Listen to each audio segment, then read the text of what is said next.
Hello, everyone, and welcome to my channel. I'm Random Guy, and this is a chess course for absolute beginners. In Lesson 0, we'll be covering the rules of chess. If you already know the rules, feel free to skip this lesson and head straight to Lesson 1.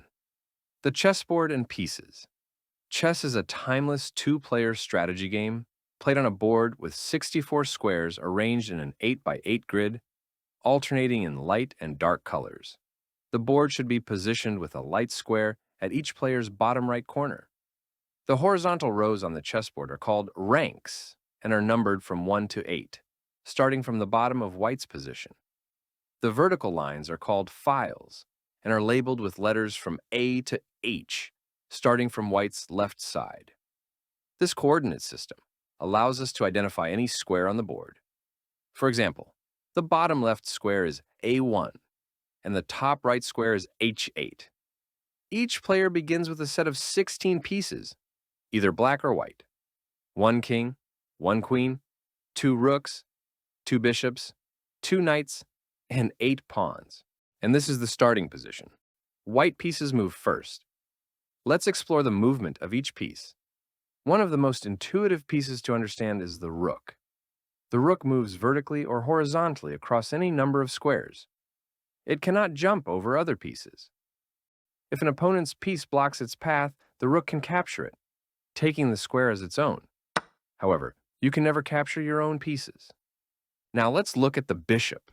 It moves any number of squares along a diagonal, and like the rook, it cannot jump over pieces.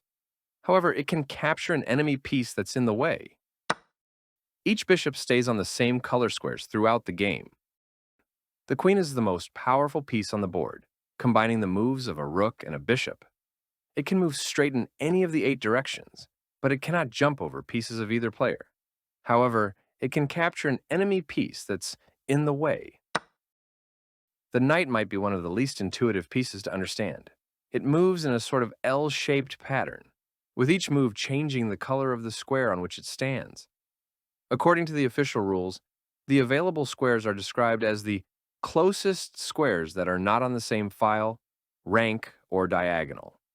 The knight has the unique ability to jump over pieces, allowing it to reach its destination square, even if all neighboring squares are occupied. The square can be either empty or contain an enemy piece that the knight can capture. The weakest piece in the army is the humble pawn. It can only move forward by 1 square or by 2 squares if it's in its starting position. However, it can never capture by moving directly forward. Instead, it can capture enemy pieces by moving only 1 square forward diagonally. If there's no enemy piece on that square, you cannot move your pawn there.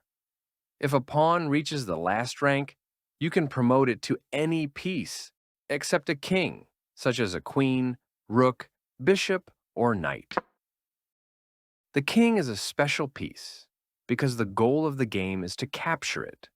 It can move to any of the neighboring squares, but you must protect it at all costs. If an enemy piece threatens to capture your king in the next turn, it's called a check. If your king is in check, you are required to escape the check by moving the king, capturing the attacking piece, or blocking the line of attack. You can never make a move that leaves your king in check. If you're in check and there's no move available to escape, it's called a checkmate, and you lose the game. A game can also end in a draw, where neither player wins. There are several ways a draw can occur. 1. Stalemate. A stalemate occurs when the player whose turn it is to move has no legal moves available, but their king is not in check. This can happen when the player's pieces are blocked in such a way that they cannot make any legal moves. 2. 50-move rule. If 50 consecutive moves are made by both players without any pawn movement or piece capture, either player can claim a draw. 3.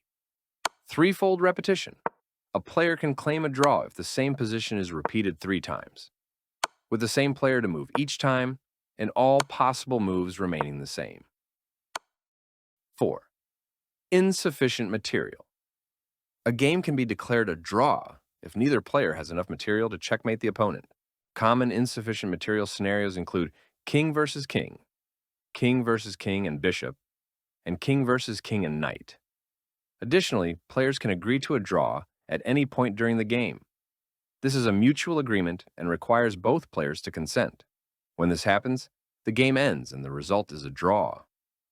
In addition to these basic movements and rules, there are two special moves to keep in mind: castling and en passant. Castling. Castling is a special move that allows you to move your king to a safer position while also developing your rook. There are two types of castling: kingside short and queenside long. Kingside castling. This involves the king and the rook on the same side as the king. To castle kingside, move your king 2 squares towards the rook, and then move the rook to the square immediately on the other side of the king. Queenside castling. This involves the king and the rook on the same side as the queen. To castle queenside, move your king 2 squares towards the rook on the queen side, and then move that rook to the square immediately on the other side of the king.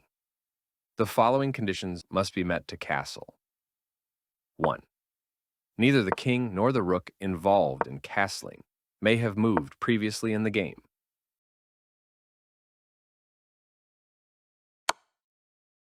There must be no pieces between the king and the rook. The king may not currently be in check, nor may the king move through or end up on a square that is attacked by an enemy piece. En passant. The en passant rule allows you to capture an opponent's pawn under certain conditions. If an opponent's pawn moves 2 squares forward from its starting position and lands adjacent to your pawn, you can capture that pawn as if it had only moved 1 square. This can only be done on the next turn, and if you don't capture it then, you lose the right to do so. Now you should be able to start playing, but if you want to learn how to play better, continue to the next lesson. Thank you for watching and happy playing.